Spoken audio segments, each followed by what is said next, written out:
You allow us to enter your most holy place. Nais namin kayo, Panginoong, makita, marinig. Turuan niyo po kami, ipaliwanag niyo sa amin, at lalo niyo kaming bigyan ng lakas na masunod ang inyong kalooban.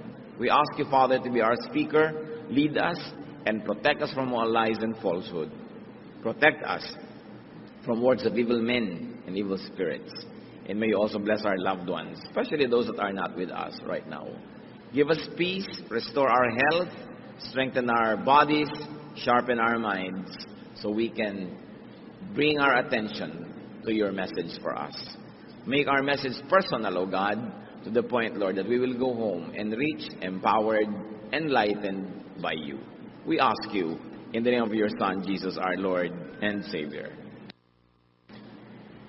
What are some of the major reasons to give? Bakit nga ba tayo dapat magbigay? At siyempre, ang sinasabi dito na giving is giving to God what is due to God and giving to other people as well. Whatever is due to them or whatever we may be able to give them. First of all, giving is commanded by God. Utos sa atin ang pagbibigay. Napakaraming katuruan. Isa na dyan ang Luke 6:30. Lucas 6:30. Give to everyone who asks you. Napakalinaw ng mga turong ito. Acts 20:35, the Lord Jesus himself said, it is more blessed to give than to receive. So it's not only commanded but also commended by God. Pinupuri at ikinakapuri ng Diyos ang pusong mapagbigay. This alone is enough reason to give. Kahit wala na tayong isipin pang dahilan, it was commanded by God, it's good enough. Because God is God. But giving is not only commanded, it is also exemplified by God. Ang Diyos na mismo ang nagbigay ng halimbawa, siya na ang unang nagbigay. At ano pa ang apat nating hingin, ibinigay niyang kaisa-isa niyang anak na si Jesus para sa ating kapatawaran, para sa ating paglilinis. Giving is exemplified by Jesus himself. That he gave his life, he gave his time, he gave his energy to the people. It is also exemplified by all the godly people in the Bible. Ipinakita, binigyan tayo ng halimbawa. Mark 10:45, for even the Son of Man did not come to be served, but to serve, and to give his life as a ransom for many. The giving of Jesus, the giving of God, excuses no one from giving. Kung ang Diyos ang mga sa langit, kung si Jesus nga sa lupa nagbigay, tayo pa kaya na lahat naman ng ating tinatangkili ay natanggap lang naman natin sa Panginoon. Giving is also reflective of God. Ang Diyos ay liwanag. Ang tao parang salamin. Kung maganda ang iyong pag-uri ng salamin, pagtama sa iyo ng liwanag, ang liwanag na ito ay makikita rin ng iba. You reflect the light. Christians and believers, the people of God, are like gems. Gems by themselves don't sparkle. They only reflect the light. And because God is light and God is a giver, we who are mirrors and gems must reflect that giving spirit. The people who don't receive the direct giving from God will experience God's giving through us. Kaya nakikita nila ang liwanag dahil sa atin na nagpapatalsik ng liwanag na ito oras na tayo ay tinamaan. Therefore, the mirror honors the light. Giving reflects God's character. Proverbs 14:31, whoever is kind to the needy honors God. Napupuri ang Diyos. At dapat naman na Diyos ang mapuri. Pag tayo nagbibigay, hindi tayo mismo. Bakit? Sapagkat ang ibinibigay naman natin ay natanggap din natin mula sa Diyos. Hindi naman tayo pinagmumulan. Taga-abot lang tayo. At sa pag-aabot natin, tayo man ay nakikinabang at maraming na ibibigay din sa atin ng Panginoon, kaya napupuri siya at dapat lang na siya ang mapuri. 2 Corinthians 9:13, because of the service by which you have proved yourselves, men will praise God for the obedience that accompanies your confession of the gospel of Christ, and for your generosity in sharing with them and with everyone else. Kaya napakainam nung palabigay tayo, napupuri ang Diyos. Kung ang damot-damot mo, mapipintasan ng Diyos. Sabihin, ganyan ba Kristiyano? Ganyan ba yung mga born again? Ganyan ba yung mga pa-Bible? Ang damot-damot. Indirectly, napipintasan ang Panginoon. Pero pag kami mga palabigay, sabihin iba, bakit yung mga yan nagbibigay sa mga hindi nila kilala? Mga nasalanta ng bagyo, mga kung ano, nagugutom sa kalye. Kasi mga Christian yan, napupuri ang Diyos. Kaya isang malaking uri ng pagsamba, yung pagbibigay. Di ba sa pagsamba, ang isa niyan, major component, praise. Pero pagka meron kang ginagawa araw-araw na panabigay ka sa kapwa at napupuri ang Diyos, pagsamba yun, kasi praise din yun. Hindi lang sa pagkaka-hallelujah, pagtataas ng kamay, pagtugtog, pagsayaw. Sa pang-araw-araw na buhay, we can do praise and worship.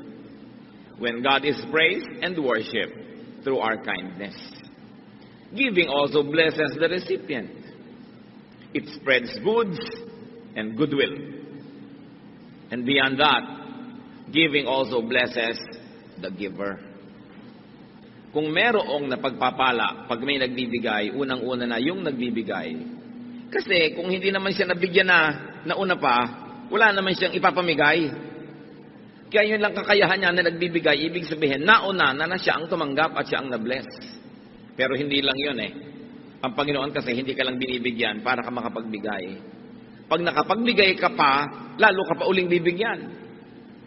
Paikot-ikot, paulit-ulit, walang katapusan yung cycle. Many of the things that God does is cyclical or are cyclical. Pagka ginawa mo ito magiging bunga. Pag nagtanim ka, aani ka. Pag umani ka, marami ka na naman buto, itatanim mo uli. Pag itinanim mo, aani ka na naman, paulit-ulit. At ganun din yun. Binigyan ka ng Panginoon, nagbigay ka, bibigyan ka uli. Makakapagbigay ka tuloy na naman. At dahil nagbigay ka, bibigyan ka uli. But when you enter the cycle of poverty and the cycle of selfishness, magdadamot ka, hindi ka magbibigay, therefore hindi ka bibigyan ng Diyos. Lalo ka ngayong kinapos. At habang kinakapos ka, lalo kang dadamot. Dahil self-preservation yung iniisip mo. Habang dumadamot ka, lalong hindi ka na naman magbibigay. At lalong hindi ka nagbibigay, lalong hindi ka na naman makakatanggap. Palubog ka ng palubog sa ginagawa mong cycle of poverty. Samantalang kung giver ka, pataas ng pataas yung cycle of abundance. Luke 6:38, give and it will be given to you. A good measure, pressed down, shaken together, and running over will be poured into your lap. For with the measure you use, it will be measured to you. Lagi natin itong nadidinig. Siksik, liglig, umaapaw ang ibabalik sa iyo ng Diyos kung ikaw ay mapagbigay. Because giving sets a blessing machinery in motion. Pag nagbigay ka, para kami pinindot na switch ng pabrika, aandar lahat yung mga parts noon, iikot, aandar. Ang ending, may lalabas na produkto, patungo dun sa bibigyan mo at patungo rin sa iyo at yung naluwalhati ang Diyos. Hindi mo pwedeng pigilin yon. Automatic. Pag may ginawa kang mali, may itinanim ka, aandar yung makinarya, ang lalabas na bunga noon kaparusahan. Kung minsan matagal lang lumabas, akala mo lusot ka na. Pagka naman nagbigay ka, gumawa ka ng mabuti, pinindot mo rin yung automatic switch, aandar din yung makinarya ng Diyos, hindi yung titigil hanggang hindi lumalabas yung produkto. Pagpapala doon sa yung binigyan, pagpapala sa iyo at kaluwalhatian ng Diyos. Automatic. Kumisan din, matagal lumalik yung gantimpala, akala mo wala na. Tapos sa panahon nagipit ka, nalimutan mo na meron ka palang points, biglang lumalabas yun. Maraming nagpapatotoon yan. Mga hindi nila inaasahan kung saan nagmumula ng mga blessing. Tapos maalala nila, oo nga pala, somewhere in time, ako ay merong ginawang mabuti. At ang Diyos kasi hindi lumilimot sa ginagawang mabuti. Ang Diyos kasi ayaw niyang may utang siya sa tao. Sino naman tayo para magpautang sa Diyos? Papayag ba ang Diyos na siya may utang sa nilalang niya? So oras ay kayo nagbibigay at gumagawa ng mabuti, susuklian niya ng sobra-sobra para at the end of the day, ikaw pa rin ang may utang na loob at hindi siya. Napakasimple ng logic na yon. Hindi papayag ang Diyos na siya itong may utang sa tao. Kaya walang pagbibigay sa kapwa o sa Panginoon ang nakakalugi. Hindi ka papayagan ng Diyos na malugi at mapintasan mo siya. Dahil yan ang kanyang katuruan. Giving pleases God. Therefore, it opens the door to followership to Jesus. Yung mga iba gustong-gustong sumunod kay Jesus. Tulad ng isang mayamang lalaki, sabi niya, anong dapat kong gawin para makasama sa inyo? Matthew 19:21, Jesus answered, if you want to be perfect, go, Sell your possessions and give to the poor, and you will have treasure in heaven. Then come, follow me. Ang gusto ni Jesus na kasama, mayayaman, pero mayayaman sa mabubuting gawa. Mayayaman sa kawang gawa, mayayaman doon sa mga tinatawag niyang kayamanan sa langit. Treasure in heaven. Sabi nitong mayaman, gusto kong sumama sa inyo, ano bang dapat kong gawin? Sabi, pues, ipamigay mo ang iyong kayamanan nang walang maging hadlang sa pagsunod mo. Marami pong tao hindi makakasunod dahil ayaw magpamigay. Pero kitang-kita natin dito, ginawa ni Lord na isang requirement, hindi sa lahat ito ha. Marahil na ang taong ito, sobrang din ang pag-ibig sa kayamanan niya na hindi niya pwedeng ibigin ng Diyos kasi sabay, dalawa yung iniibig mo. Pero kung malinaw naman sa iyo na Diyos ang nauuna mong iniibig, nagkataon ka namang mayaman din, hindi naman kailangan ipamigay mo lahat yan. Pero ang point, kung alam mo na ito nang nakakasagabal, naglalayo sa iyo sa Diyos, paano ka susunod sa Panginoon kung may iba kang sinusundan at magkaibang direksyon ang pinupuntahan nun at magkaibang tinig ang tumatawag sa iyo? Malungkot na umuwi ang lalaking yon kasi hindi niya nabitawan ang kanyang kayamanan. Sayang naman kasi halos 2,000 taon na ang nakalipas. Sasandali lang naman siyang nabuhay, hindi pa niya ginamit yung sandali na yon para maging masunurin sa Panginoon. Na kung ang hinihingi ng Panginoon sa kanyang pagsunod natin sa Kanya ay maging palabigay, this alone should motivate and inspire believers to give. What about the power to give? Bakit natin tinatawag na power ang nagbibigay? Sino po ang mas makapangyarihang tao? Yung kaya niyang manutok ng baril, bumaril ng kapwa, manakit, mangagaw, mangbuska, o yung mapagbigay? Higit na makapangyarihan yung mapagbigay. Bakit? Sapagkat tayo'y likas na mararamot. Tayo'y mga likas na makasarili. Selfishness is like the power of gravity. It is like the power of distorted natural law. It is the norm. It is what can be expected. Napakasama ng puso ng tao. Genesis 6:5, the Lord saw how great man's wickedness on the earth had become, and that every inclination of the thoughts of his heart was only evil all the time.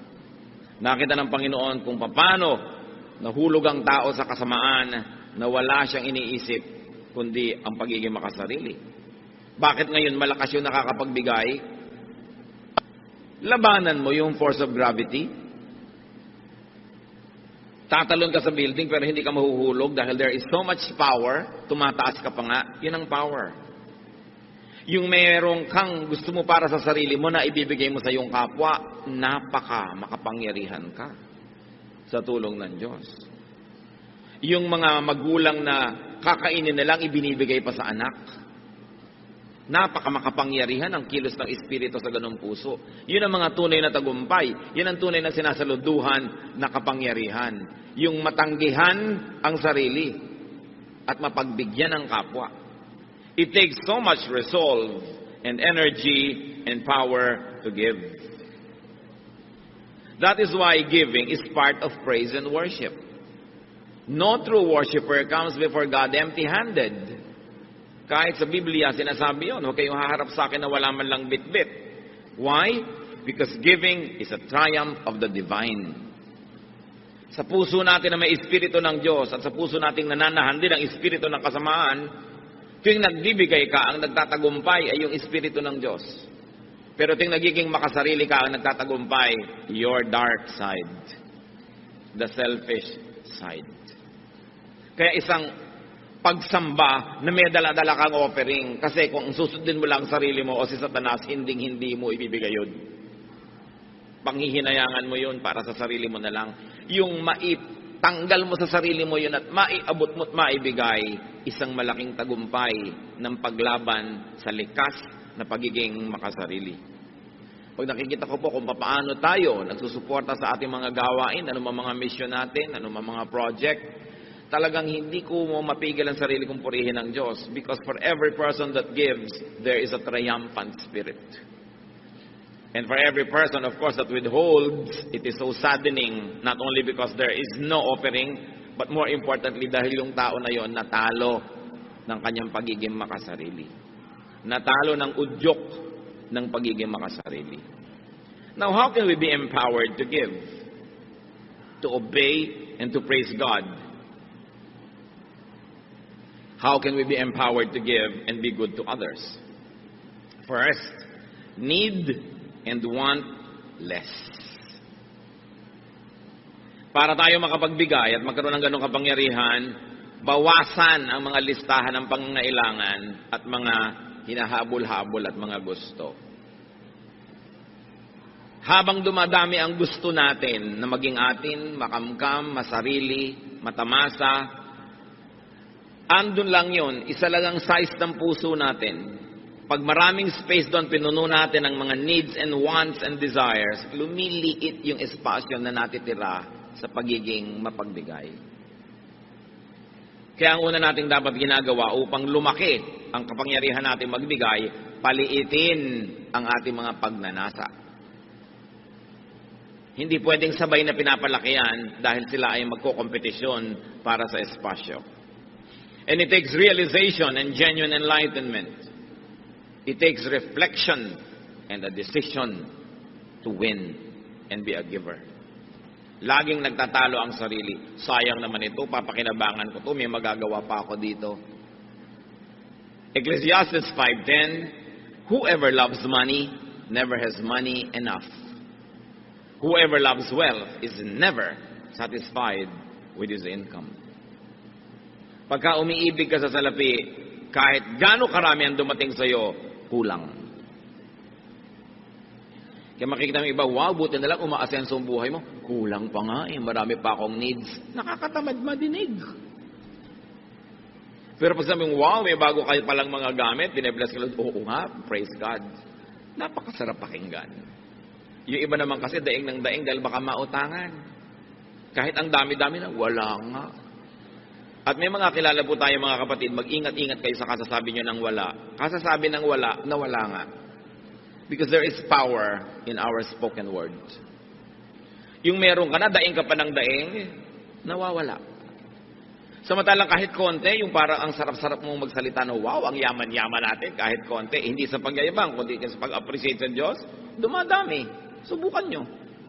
Sinabi nga ng Diyos, let there be light, nagka-light. So pag sinabi mo, ang bata, ang galing-galing niyan, gumagaling. Pero pag sabi mo, ang bata yan, walang kwenta, lagi niya nadidinig, nagiging walang kwenta siya. May kapangyarihan kasi ating salita. Kaya huwag tayong daing ng daing. Lagi nilang gusto kaawaan, lagi nilang gusto makadilihensya. Kaya tuloy ang nangyayari, lalo naghihirap. Yung mga paladaing, nakaka-asenso ba yun? Pahirap din ang pahirap. Wala din namang natutupad dun sa kanilang mga pagsasalitang yan eh. Pero yung palabigay, sabi sa Proverbs 28:27, he who gives to the poor will lack nothing. The Lord will either give you great rewards or the Lord will give you the great spirit of contentment. Therefore, you lack nothing. Paano ba nagiging mayaman ang tao? Una, kung dumami ang sobra-sobra niyang pera o kung kontento siya sa konti niya, daig pa niya mayaman.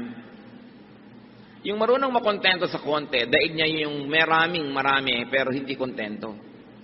Sino ang mahirap? Yung kahit ang dami-dami na, naghahangad pa ng mas marami, pobre yun, maralita. Kaya kailangan nakikita natin kung ano ang ginagawa ng Espiritu ng Diyos sa puso ng tao. Pinapayaman tayo. Kung hindi man tayo buhusan ng kutak-kutak na material na mga pagpapala, nagkakaroon tayo ng Espiritong marunong matuwa, maging sa konti. Mayaman ka rin ang feeling mo nun. Either you are rich or you're feeling rich. Sino bang mas masaya sa dalawa? Di ba yung feeling rich? Kahit na hindi naman talaga, pero you feel rich. Nakikita niyo yung mga tindera sa palengking nagpapapedicure pa habang nakaupo sa isang sakong kamote. Feeling rich. 30 pesos lang yung pedicure niya, pero donyang-donya siya. May mga bulak pa sa pagitan ng mga daliri, no? Talagang akala mo, napakasaya. Pero kung ang dami mong pera, you are not feeling rich, nagreklamo ka pa rin, pobre ka, kawawa naman. So learn contentment. 1 Timothy 6:6, but godliness with contentment is great gain. For we brought nothing into the world, and we can take nothing out of it. But if we have food and clothing, we will be content with that. Pinanganak ka daw na walang dala, aalis kang walang dala. Ano lang ang pwede mong dalin doon sa kabilang buhay? Yung naideposito mo habang nabubuhay ka dito sa bangko ng paggawa ng mabuti. Yung mga gumagawa ng mabuti, palabigay, nagde-deposit, ang withdrawal sa langit.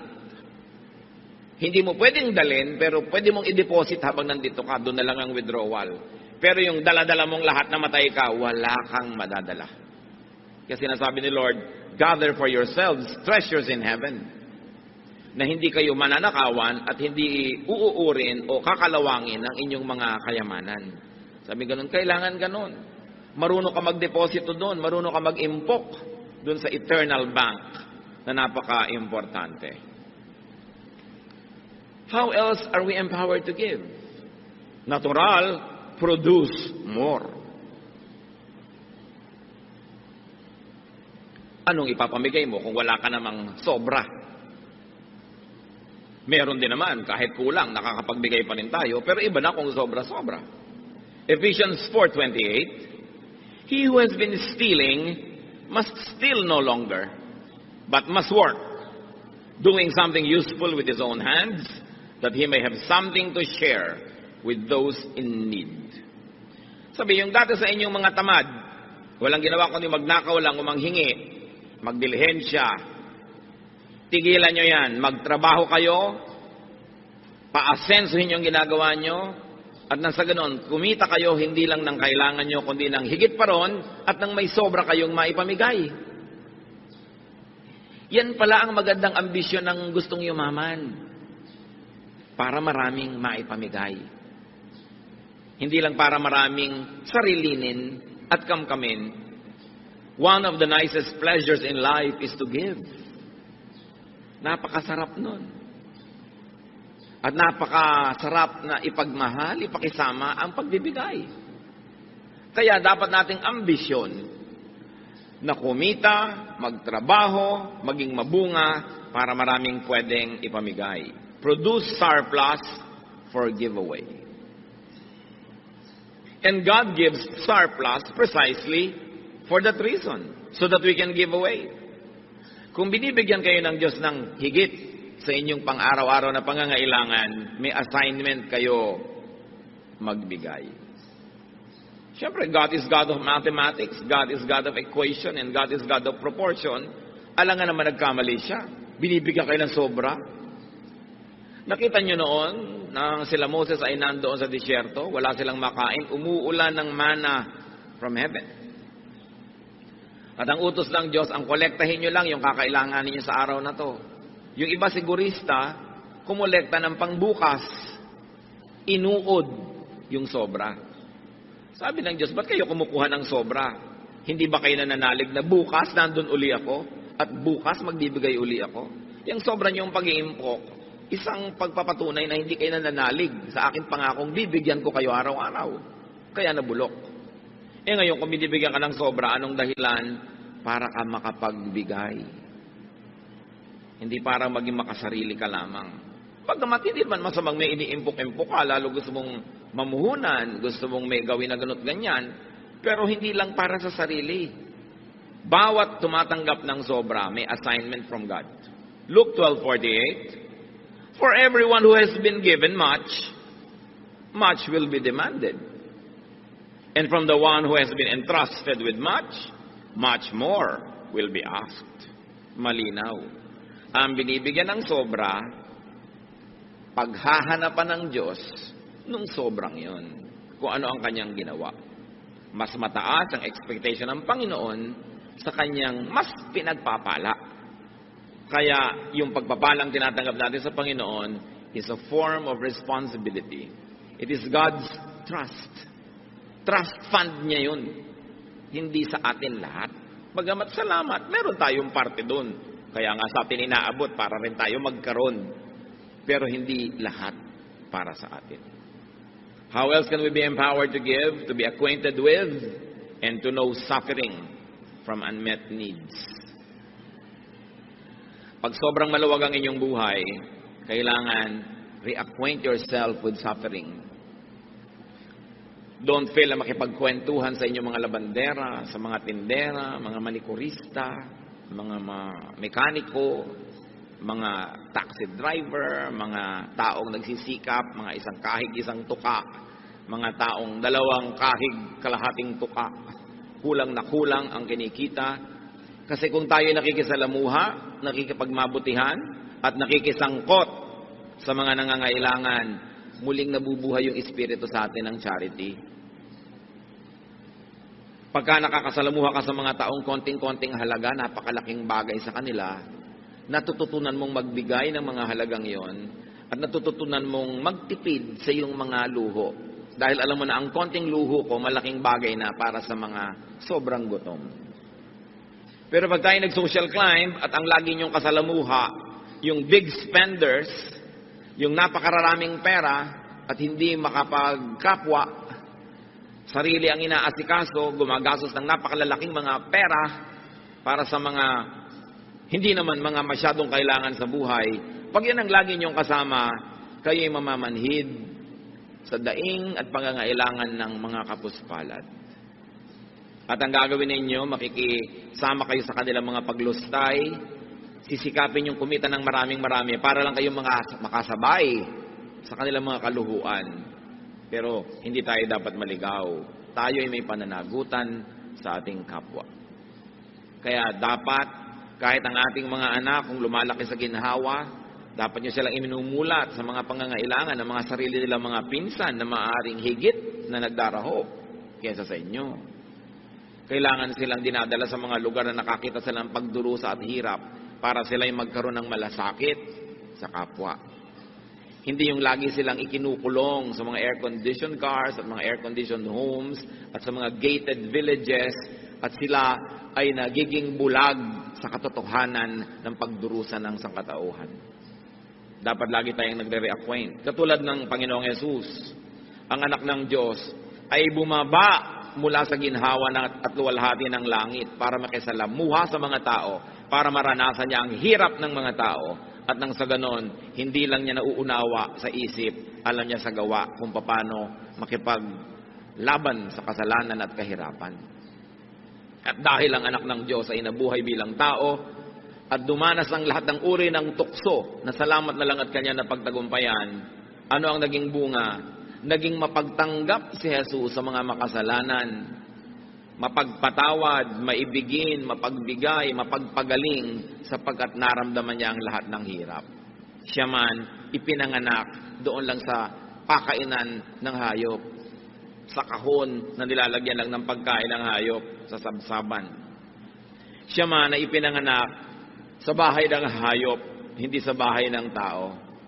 Siya man ay nabuhay sa isang pamilyang ubod ng hirap, sa isang napaka-makalumang bayan, sa isang kawawang nasyon na Israel na inaapi ng mayamang Roma.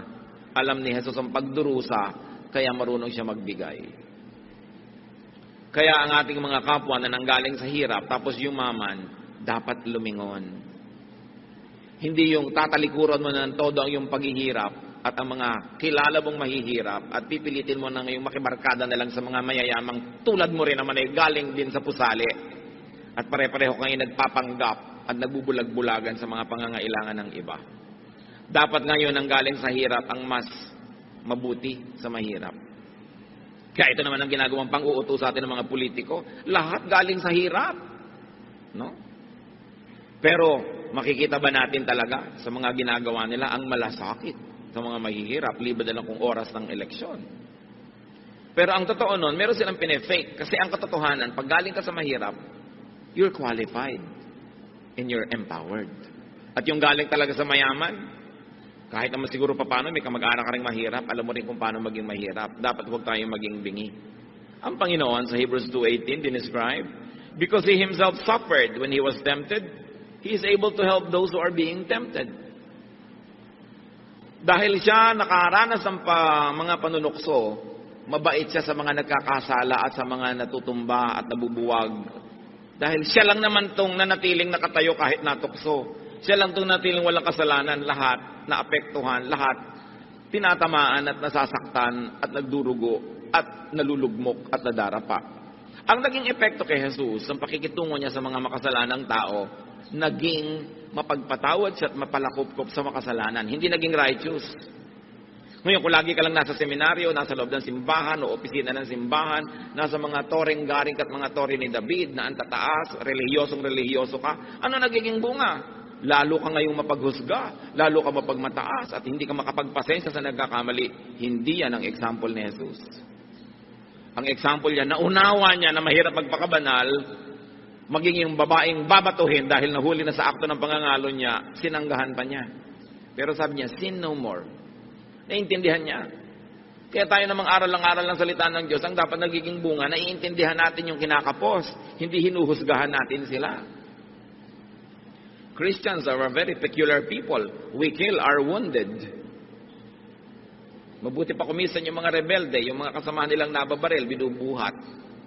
Tayo, pag may Kristiyanong nabaril ng kaaway at nasugatan, niyuyurakan, pinagchichismisan, pinagpipiestahan. We kill our wounded. This is not the example of Jesus. The example is to be acquainted with suffering and weakness so that we can help those who suffer and those who are weak. Kaya kailangan maging matulungin. Pero hindi yan lahat eh. Kumisan ang nananaig lang sa atin yung ating dark side, but we have a bright side. Genesis 1:27, God created man in His own image. Merong bahagi ang Diyos na nabubuhay sa bawat puso ng bawat nilalang. We can be godly. We can be giving. If only we will allow that godly side to triumph. That's why giving by itself is the triumph of the godly side over the dark side. How else are we empowered to give? Know and understand yourself.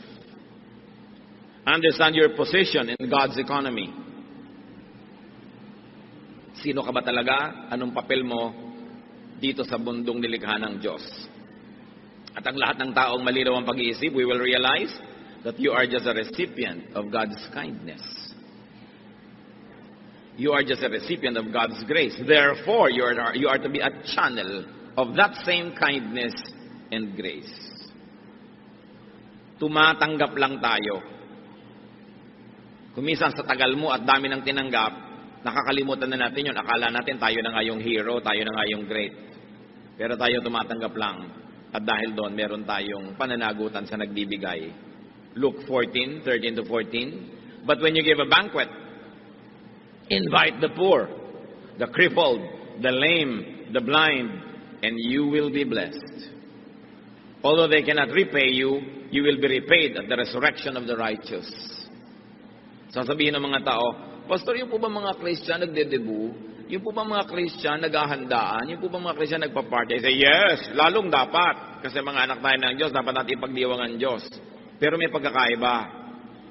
Ang Kristiyanong nagpa-party, nagluluto at naglalaan ng isang bahagi ng kanyang handa, ipinapakain niya sa mga kapuspalad na nandun sa mga lansangan.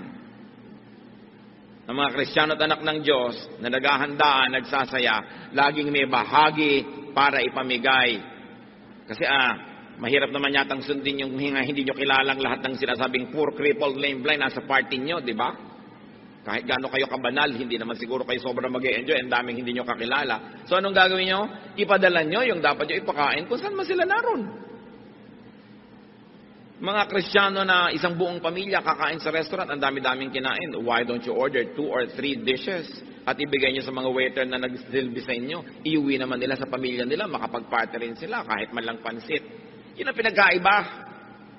Ang mga Kristiyano kasi, may pagkakaiba, bagamat pare-pareho tayo ng ginagawa, meron ka laging kaibahan. At ano yun? Ikay palabigay.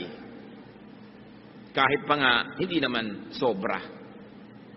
Sabi ni Job 1:21, naked I came from my mother's womb, naked I will depart. So don't take it all, and don't hold on too tightly. Huwag masyadong mahigpit ang hawak. Ang totoo niyan, dahil tayo makasalanan, we don't really deserve all the good we receive. We don't really deserve all the good we desire. Romans 3:12, all have turned away.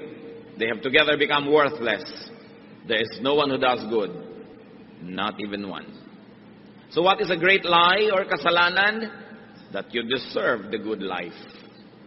What we deserve is hell. Yun ang totoo nun. Dahil patuloy tayo nagkakasal at kinakapos. Kaya mga advertisement ng maluluhong mga bahay, kondo, maluluhong mga salon, spa, laging, you deserve the good life. Scientific ang mga advertising, ha? Ba't nila sinasabing you deserve? Kasi maraming kliyente, pag gumagastos ng marami talaga, nagigilty. Kaya para talikuran mo na yung guilt mo, sige na, gumastos ka na, you deserve it. Paulit-ulit yon. The life you deserve. The home you deserve. Di ba?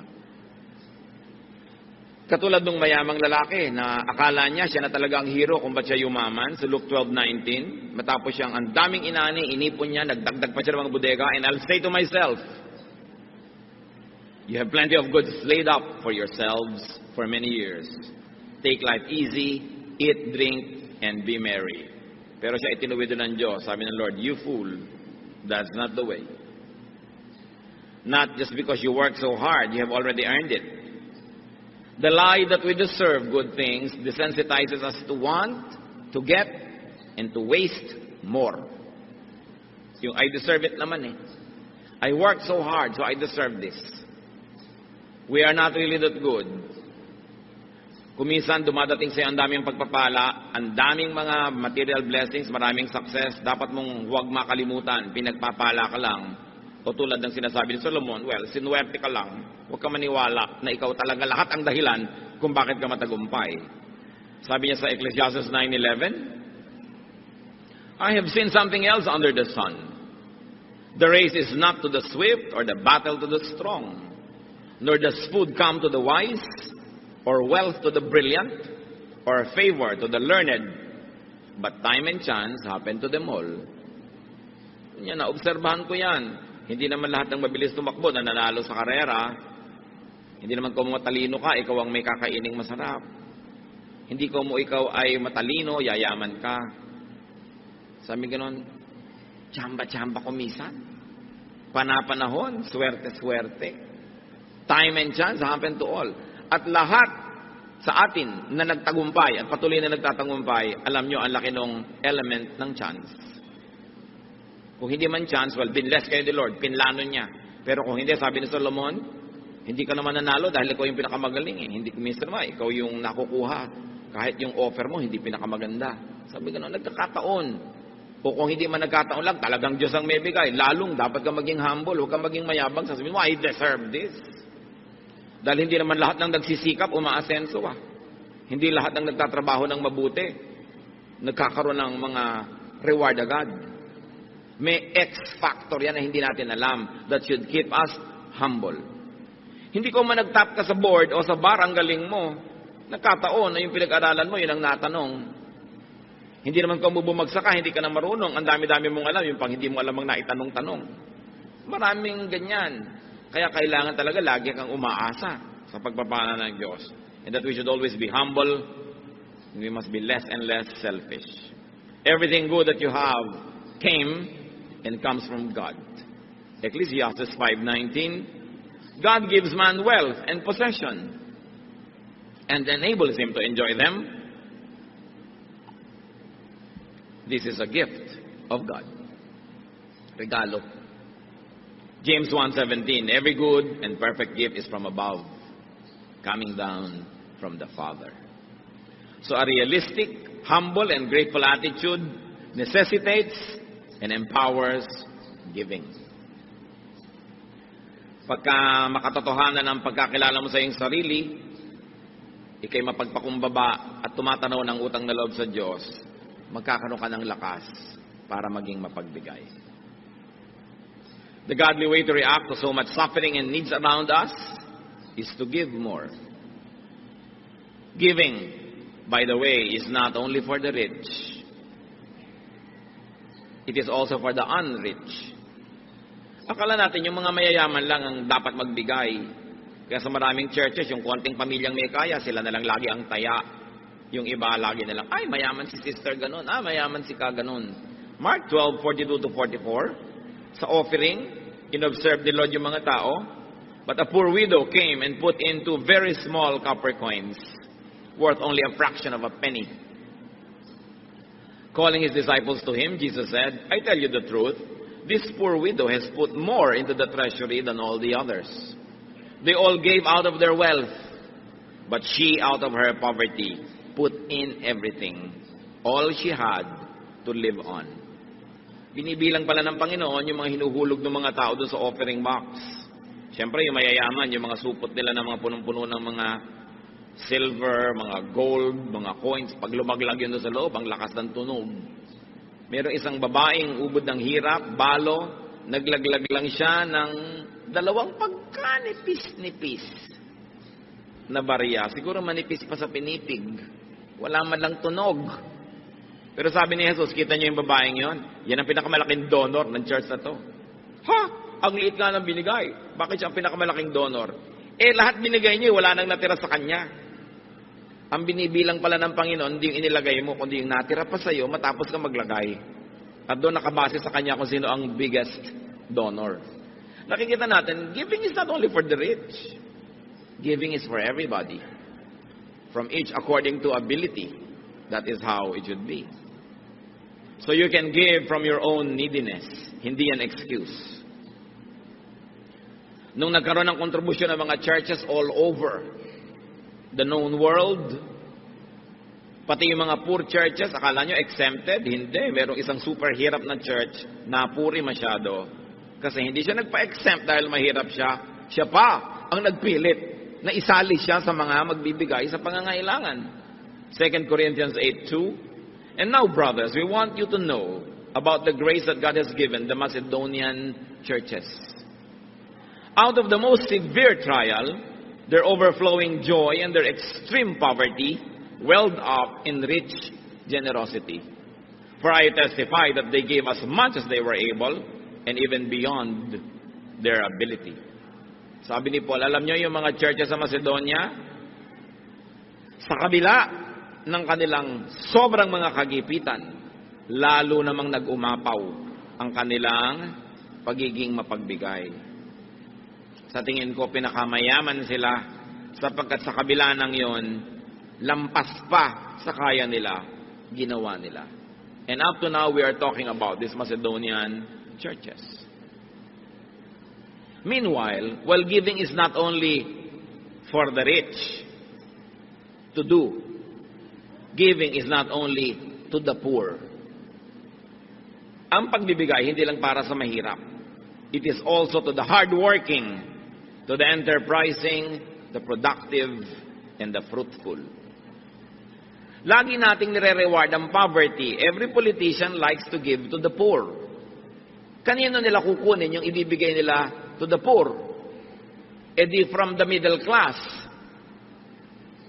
Ang bigat naman ng bayan na ito, pasan-pasan ng napakakonting middle class dahil sobrang mayayaman, yun nga ang mga lumulusob sa mga bangko ng gobyerno at umuutang ng mga pera ng bayan. Yung mayayaman nga ang napakagagaling magpalusot sa pagbabayad ng buwis. Yung maliliit nga manggagawa, kinikita pa lang buwan-buwan, binabawas na ang kanilang taxes, withheld. Yung mayayaman, at the end of the year pa yan sisingilin, ang gagaling ng mga abogado, yan ang nagpapalusot pa, samantalang sila itong umuutang at namumuhunan galing sa pera ng bayan. Kasi sila itong may mga koneksyon. Anak nila ang mga congressman, pinsan nila ang mga senator, sila ang lumulusob sa kayamanan ng bayan at gumagamit ito. Pero sila ang number 1 tax evaders. Daig nila ang mahihirap sa tax evasion. Promise. Kaya nga ang yayaman Diba? Pero, kaya tayo naman laging give to the poor, give to the poor. You give to the poor, yes. But don't forget to give to the deserving. Ang gobyerno, lagi ang policy, bigyan ng mahihirap. Anong ibinibigay sa middle class na nagsisikap magtrabaho?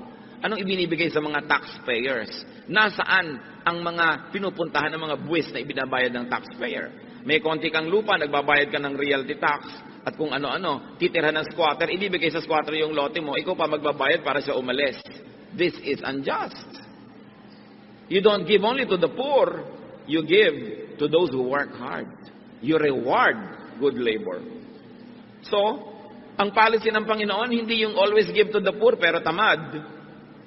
Alam nyo yung may binigyan yung Diyos na binigay sa example ng isang parable, pinuhunan na ng 10, pinuhunan ng 5, at saka 1. Yung 10, pagbalik nung nagbigay ng puhunan, naging 20. Sabi ba, sa'yo na yan, ang galing mo. Yung 5, naging 10, napatubo, ang galing mo. Yung 1, walang kinita, Sabi niyo, yung 1 mo, babawiin ko sa'yo, ibibigay ko doon sa may 20. Yun ang policy ng Panginoon. Reward those who work hard. Matthew 25:20, for everyone who has will be given more, and he will have an abundance. Whoever does not have, even what he has, will be taken from him. Si Jesus ang nagsasabi niyan, huwag kayo nag-iisip ng mga wrong-headed charity, bigay lang ng bigay, parang naglalagay kayo ng tubig sa mga butas na balde, wala rin nangyayari. Sabi yung nakakapagparami ng puhunan, yun ang gantimpalaan at bigyan ng marami pa dahil may nagagawa siyang mainam. Sa mga kamag-anak nyo, yung hingi lang ng hingi, wala namang ginagawa. Huwag niyong pagbibigyan yan. Hindi naman nagtatrabaho, panay pa ang hingi ng pang-load. Wala nang ang trabaho, ang arte-arte pa ng cellphone, may folding bed sa loob.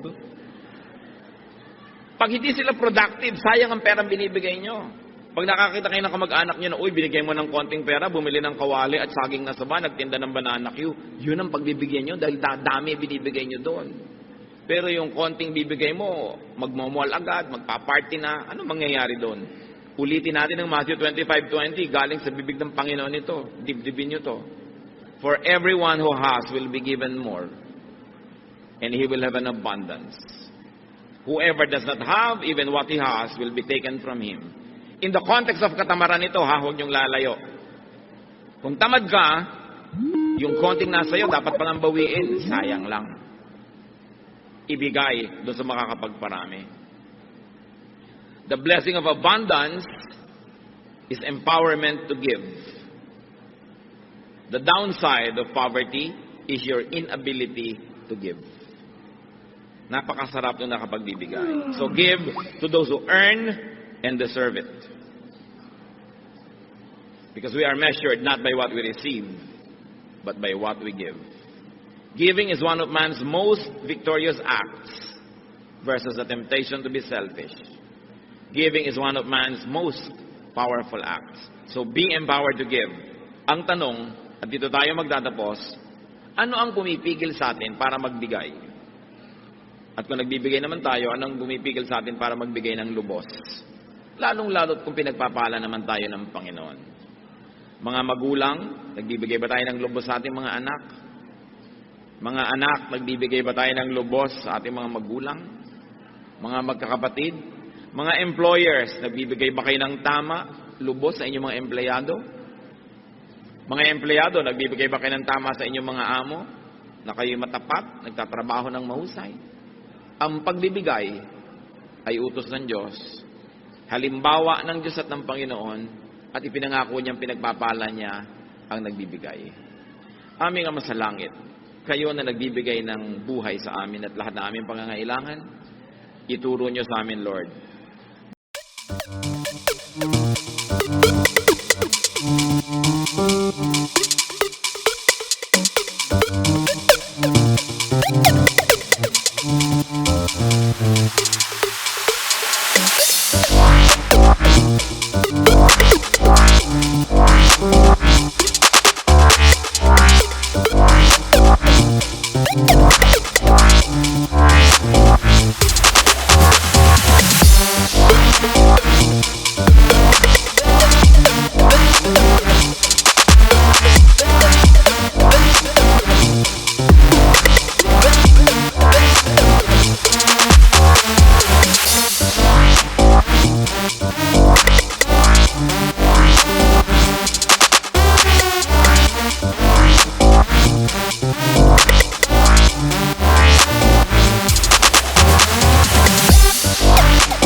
stars above us shining true.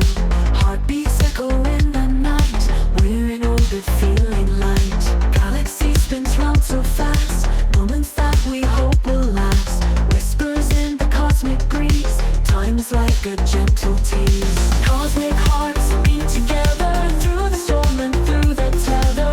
In the space where dreams collide, love will be our cosmic ride. Neon skies and endless waves. In your eyes I find my way. Lost in time, a spark of hope. In your love I'll always float.